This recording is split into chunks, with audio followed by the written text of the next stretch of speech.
We're all set, Justin. Okay. Good morning, everybody. Welcome to the January 18th, 2024 Connecticut Paid Leave Outreach and Engagement Committee meeting. It is 9:05. Stephanie, would you please take attendance? Of course, good morning, everyone. Ava Bermuda Zimmerman has not joined us yet. Isha Canada, What's that? Adrienne Cochran.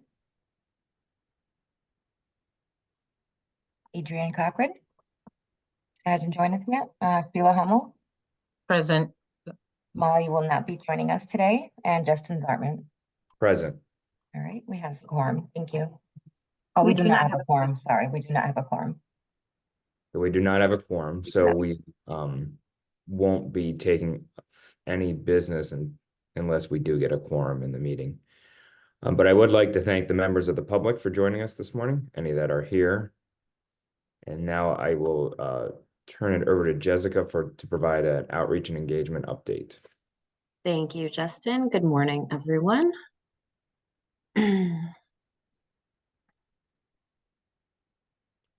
All right. So a couple of things I wanted to highlight for you. I wanted to talk about a new partnership that we're working on with the Hospital for Special Care. So the way we came about with this connection is actually a gentleman named David Sergi discovered Nancy's podcast on YouTube. And David was really interested because he and his wife used paid leave when their second child was born. You may remember me talking about this a month or two ago. He actually wrote an op-ed for us.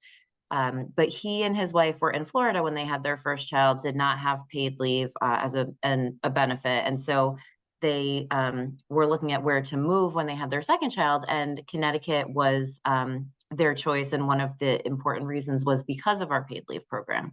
So David's already a great advocate for us. As I said, he wrote an op-ed, he recorded a testimonial, which will be ready to be sent out into the world soon. But David also works at the Hospital for Special Care in their autism department. And as we were talking more about the different reasons people can use leave beyond just bonding, which is what he and his wife used it for. He said, you know what, I really think that this is beneficial information that patients and their families in our autism program at Hospital for Special Care should know about. So we have connected not only with him, but also he's connected us to the wider hospital in terms of the different departments and different reasons that they see folks. And we're putting together some specific materials for them. We're going to be doing some training with some of their patient navigators and education, coordinators who help patients both when they come into the hospital and when they're discharged. So I just wanted to highlight that. Again, you always hear me talking about how Nancy's podcasts lead us to really great partnerships that help us extend our outreach. And this is just, I think, a really neat example of that. And also really a fantastic collaboration that we're excited to be able to get into. Another update is you've heard me mention we started placing some ads in La Tribuna, which is a trilingual newspaper in the Danbury area, publishes in English, Spanish, and Portuguese. And as part of our work with them, we're not only placing advertisements, but also articles. So the first article went in, and actually, this is the one that Aaron did with the Connecticut Mirror a couple of months ago. They do have a partnership with them where they can, reuse articles that were produced by the Mirror. And so that, I just wanted to show you what that looks like. So the article actually goes in all three languages. So folks were able to read this in English and Spanish and Portuguese, whichever language, was most familiar and comfortable to them. So that was the first of a series of, we're going to do 6 total articles. And so now we're going to start to really focus in on different aspects of our program and kind of drill down into some of the more, nuanced areas, such as, for example, the definition of family and how people can use this leave for people who might be extended family, et cetera. So just wanted to give you an example of that first article and what that looked like. Quick update on our events and presentations. In December, since we didn't meet, I wanted to give you an update. So we had the Connecticut Nonprofit Alliance, a virtual presentation with Danbury Library. We had a couple of Access Health open enrollment tabling opportunities in Bristol, Hamden, and Manchester. We also, Maddie and I did a webinar for the Connecticut Hospital Association, specifically for their discharge planners. Amber and Nancy represented us at the Small Fruit and Vegetable Growers Conference at UConn recently, which was a way for us to get in front of those agricultural employers. Erin was and Maddie were at the Silas Bronson Library in Waterbury. And then just yesterday, the Wells Turner Memorial Library in Glastonbury with a virtual, and the Otis Library in Norwich. And then upcoming, we'll be doing a webinar training for ACT, Advancing Connecticut Together, for their case managers. They're an organization that assists people with addiction and recovery. And also a training for Interval House for the court advocates, which is also something that came about through Nancy's podcast and through one of her guests that she interviewed a few months ago. And then lastly, in the board meeting, I did share some of our, sort of digital look back over the past year, but there were a couple more highlights that I just wanted to call out. And the reason for this is just wanted to show that we are really continuing to gain traction. We think everyone knows about paid leave because we eat, breathe, and sleep it, but we really are growing our audiences, reaching more people. And I think that these statistics highlight that. So over 2023, we had nearly 14 million digital impressions, over 2 million web sessions. In terms of our Instagram account, we gained 26% more followers. Our Facebook reach was over 2.7 million, and Instagram was over 1.1 million. Our LinkedIn also saw substantial growth with 35% growth in followers, almost 1.7 million LinkedIn ad impressions. And then our Google ads continue to perform really well with 308,000 total clicks, which is a 48% click-through rate, which is truly pretty incredible. So again, don't share these to say, wow, we're doing such a great job, but really to show that the things we are doing are reaching the people we need to reach and are getting people to our website to gain more information, which is the ultimate goal, is to make sure that they know about us when they need us. So that concludes my updates for today, and happy to answer any questions. Great, thank you. Are there any questions? I do have one question. So thank you, Sure. Jessica, for that great update. Just curious, do you have a vendor partner that you are using to do a lot of the language translation and some of the outreach that you're doing? So far, most of our, or I should say all of our materials are in English and Spanish, which I do the translation for. But we are exploring other languages. So we do have someone on our staff whose native language is Polish. So she has helped me with some translation for that. Also have a gentleman who is fluent in Portuguese. So for sort of short one-offs, I'll say, ads that don't have a ton of copy, they've been really helpful. But we are exploring and trying to find out what other languages we need so that we can, find a vendor partner. And I think I don't want to steal Maddie's thunder, but I think one of the updates she's going to provide you will show that once we sort of launch that with our community education coordinators, we'll be able to get a better idea from those folks what languages we need translation into. Awesome. Now, just curious, if you do find partner, do let me know. We're looking for similar services on the social services side. So have similar opportunities. So yeah, absolutely. Thank you. I know we've used Language Link in the past, kind of, before I came on board when we were doing the website and everything needed manual translation. But we haven't in the past 2 years or so. So I will keep you posted for sure. fair enough. Thank you. Thanks. Thanks. Any more questions for Jessica? Okay, seeing none. Nancy, do you want to talk about the podcast updates? You're muted. Sorry about that. Yes, sure, no problem. I am going to try to share my screen. I can share my screen.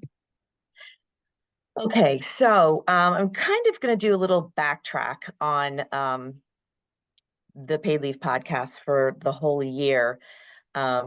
We've had 24 episodes. We average 2 a month, which is what we've been doing all along. But the cool thing is the podcast grew by 26%. Thank you, Taylor Swift, for that. Yeah, so it grew by 26%, which I was really very happy with. Right now, as of this morning, we have a total of 3,775 downloads. 43 downloads in the last 7 days, 187 in the last 30, and 678 in the last 3 months. So I think one of the really good things is our YouTube page. That's where more people are going for their podcast. It used to be Spotify was #1, but YouTube has overtaken that. And so Jessica and I have worked pretty hard to upload those and make them available for people so they can find them easier, since YouTube is the #1 platform right now. I still love Spotify, but YouTube is where it's at. Bristol was our #1 most popular city of the year, which was great. And then New Haven and West Hartford and Richmond, Virginia, and East Haven. So the locations are very interesting to me. I love looking at where we are reaching and who is listening, and the cities and the towns that are finding the podcast either interesting or important for information. We also reached 23 countries. Germany is still up there. I love Germany for that. India, New Zealand was a new one, and Canada has increased a little bit.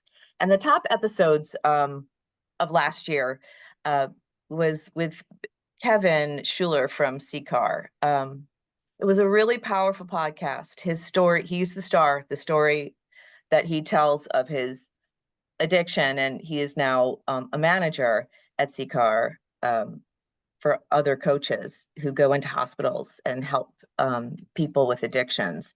He's just an amazing person, but it got a lot of attention right away. So it's a really good podcast. If you haven't listened to it, it's a really compelling one. His story is amazing.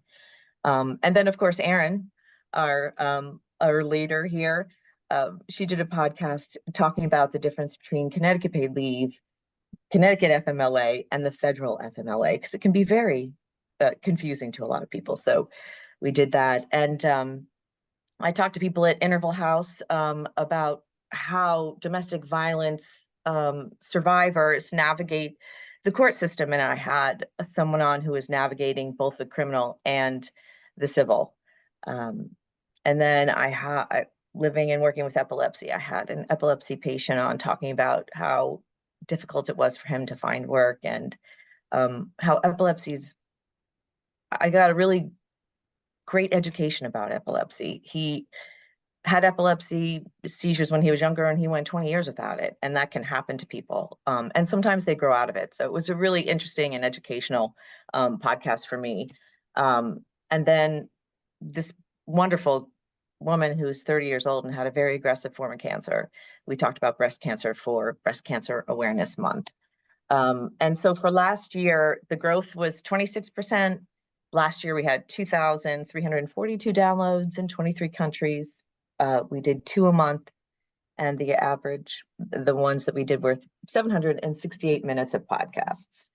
And so I wanted to just do that year in review, but I also wanted to let you know what is happening and what happened since we missed December.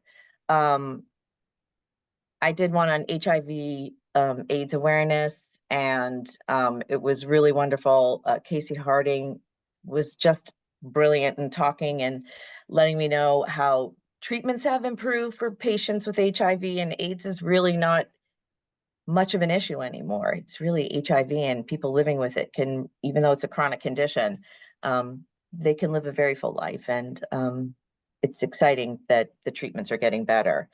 I did one with Representative Jillian Gilchrist from West Hartford, and Kaylee Mitchell. I didn't put her down there, but she is an advocate, and she has a support group. She's a founder of a support group, and she's also belongs to Jillian's endometriosis working group.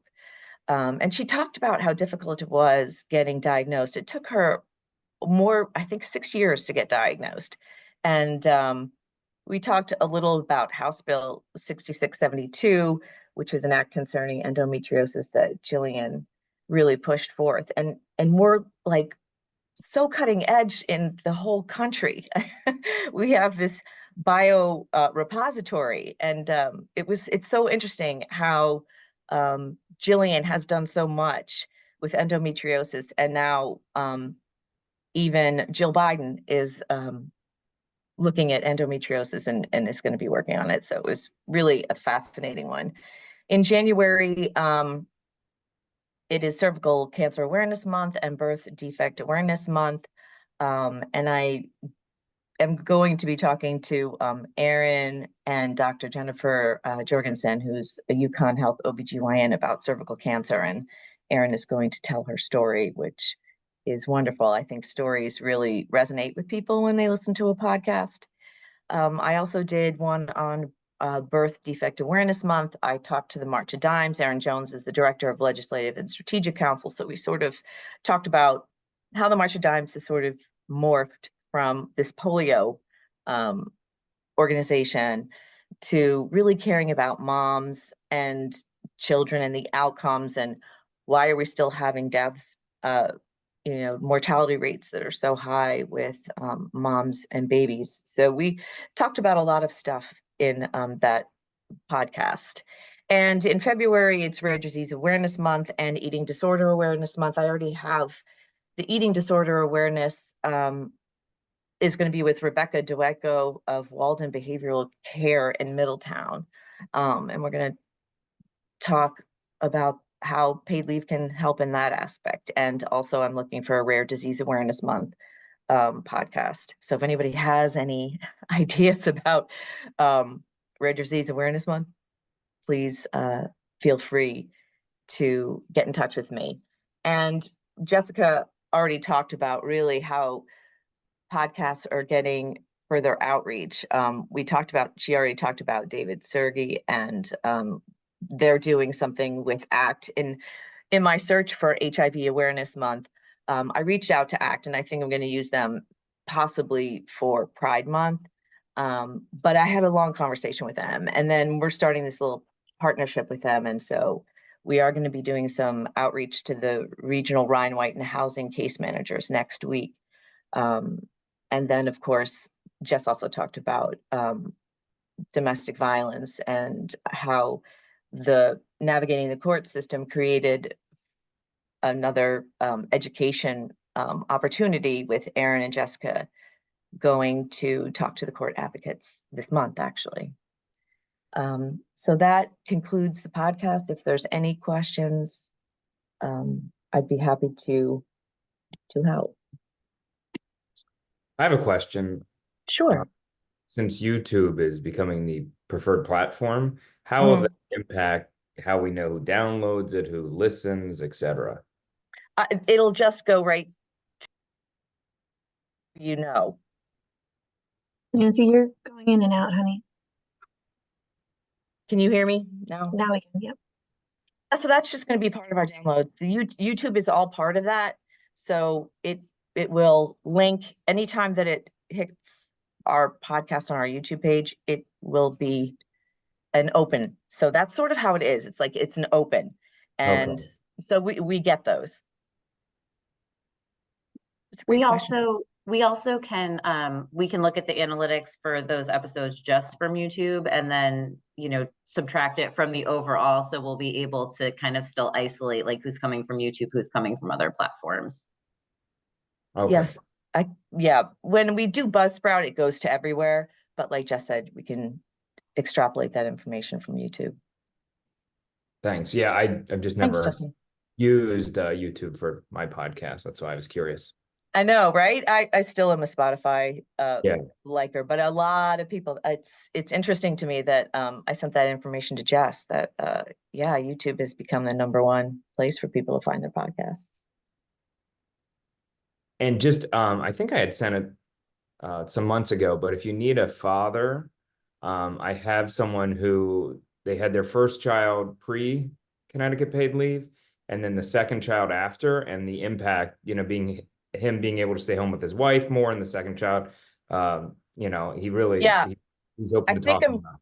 I might get your person and David for Okay, a Father's Day consortium podcast, because that's great. I think that's wonderful. great. Any other questions? Okay, seeing none. Maddie, would you provide us with the legislative update? Yes, let me just share my screen. Uh, You can see your screen, Maddie. you see it full screen, right? Yes. No, actually, you need to go to from beginning on the slideshow. Um, where, Sorry, what? There- Sorry. we lost you. Okay. If you're using your two screens, Maddie, I think you might have them flipped. I think that might be why you're not seeing the button Okay. Erin was talking about. Oh. Okay. Sorry. I practiced this ahead of time, so I don't, okay. Do you see it now? All set. Okay. All right, great. Thank you. Sorry about that. Okay, so I'll just provide a quick legislative and community relations update. There you go. So earlier this week, Erin provided an update on Connecticut paid leave to the Black and Puerto Rican Caucus for their informational forum. It was a brief presentation just about what we've been doing so far, our usage, and got a lot of great questions, and also led to some follow-up meetings that we're scheduling right now with members. Also wanted to flag that we mentioned this, I think, in more depth at our last board meeting, but we're getting ready to launch an ad campaign for the start of the legislative session on February 7th that really focuses on the impact of paid leave. Ads will be targeted in and around the state capitol and legislative office building and on specific news sites. We're also developing a landing page for legislators to receive up-to-date information on the program, including our usage map, so they can see how many claims are being filed in their districts. We're working to revamp our legislator newsletter as well, and that will start to go out monthly again in February. Looking ahead, we're really excited because we're planning an event at the LOB to honor International Women's Day on March 8th. It'll be in collaboration with the Lieutenant Governor's Office, the Council on Women and Girls, and the Commission on Women, Children, Seniors, Equity, and Opportunity. We're still pulling together the agenda, but hope to include stories from women who have utilized our program and have benefited from it so far. So at our last full board meeting, we mentioned community education coordinators as part of the work that our outreach and engagement team is looking forward to this coming year. So I'll provide more context around this and our goals and our vision for this project now. So as we mentioned briefly last week, this year we are establishing community education coordinators, which is essentially a more formal approach to our community partnerships through what we're envisioning as a competitive bidding and RFP process. Our goal with community education coordinators is to reach specific populations across the state where language, access to technology, et cetera, may be barriers to accessing leave, and provide community organizations with the information and the tools they need to provide one-on-one application support and assistance to the people that they serve. So the idea of community education coordinators really comes from, I think, a commitment within our team to bridge the digital divide, remove hurdles to accessing benefits, and again, provide this one-on-one application assistance that people might need. We also want to develop deeper relationships with community organizations and service providers that we know play a really critical role in outreach and education work. So how did we get here? We issued a similar RFP in 2021, but that did not receive many responses to kind of carry the work forward. So our plan now reflects an effort to kind of rethink this work and focus in on really specific goals and outcomes that we want to achieve. We also, over the last several months, have met with state agencies who do similar work, providing funding either through a grant or RFP to community partners. such as the Department of Housing through their Unite CT program. We also had a really great conversation with the judicial branch and the work they do with VOCA and funding victim services organizations. We also talked with several board members who offered their input and perspectives on this, which we really appreciate. And our vision now also really reflects some similar initiatives across the country. In New Jersey, their Department of Labor operates what they call the CARE grant, which is really similar to what we envision here. In the Federal Department of Labor's Women's Bureau runs the FAIR grant, not to be confused with New Jersey's CARE grant, but it's a similar project. So our overarching goals for community education coordinators are the following. We're looking to increase workers' awareness and understanding of Connecticut paid leave through methods that are community-centered and language-specific and inclusive. We're also looking to build capacity among community organizations and service providers, develop effective outreach materials that address access needs and are really informed by the communities most in need of information, which goes to our previous conversation around language and having translation available. We're also really looking to increase collaboration and establish a strong feedback loop between Connecticut Paid Leave and the community organizations on the ground to really inform and improve our materials and our outreach work in general. So here's just a tentative timeline for what we're thinking in the next few months as next steps. We're preparing to present this idea in a more comprehensive plan to the board for approval in February. After approval, we'll work on hiring a position that can oversee this project, and someone who has experience with RFPs and managing contractors and vendors. Then we'll finalize and post an RFP, select and train entities, and have the goal of launching their outreach projects in January of next year. And that's all I have, so I can take questions. Are there any questions? I do want to note that Sheila was super helpful with us in our early discussions about this, and particularly helping us frame it as a competitive bid or RFP process rather than a grant process. So thank you so much, Sheila, for helping us. You're welcome. Yeah, anytime. Thank you, Sheila. You're welcome.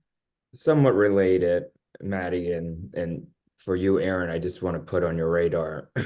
I know Vermont is pushing out their phase 2 of their voluntary paid leave with the Hartford, and I suspect we may get questions from legislators on that, even though we're much further down the road. So we just may want to keep an eye on that, which I'm sure you're doing. But as someone who listens to Vermont Public, I've been hearing a lot about it. So thank you for that.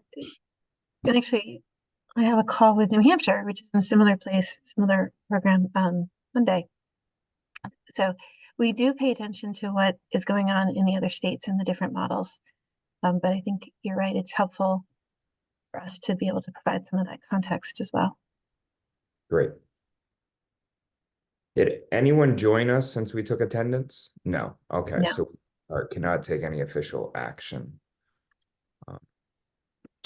So at this point, do I just adjourn the meeting? Yeah, unless any committee member has anything they want to share. If not, we can just call the meeting. Okay, I will. Do I take a motion? Can we even do that? We can't even take a motion. Okay, It really so is just a thanks so much and see you later. yeah, thanks for joining us this morning. Stay warm. And that's it for today. Thank you all. Thank you. Thank Bye. you. Thank Bye-bye. you. Thank you.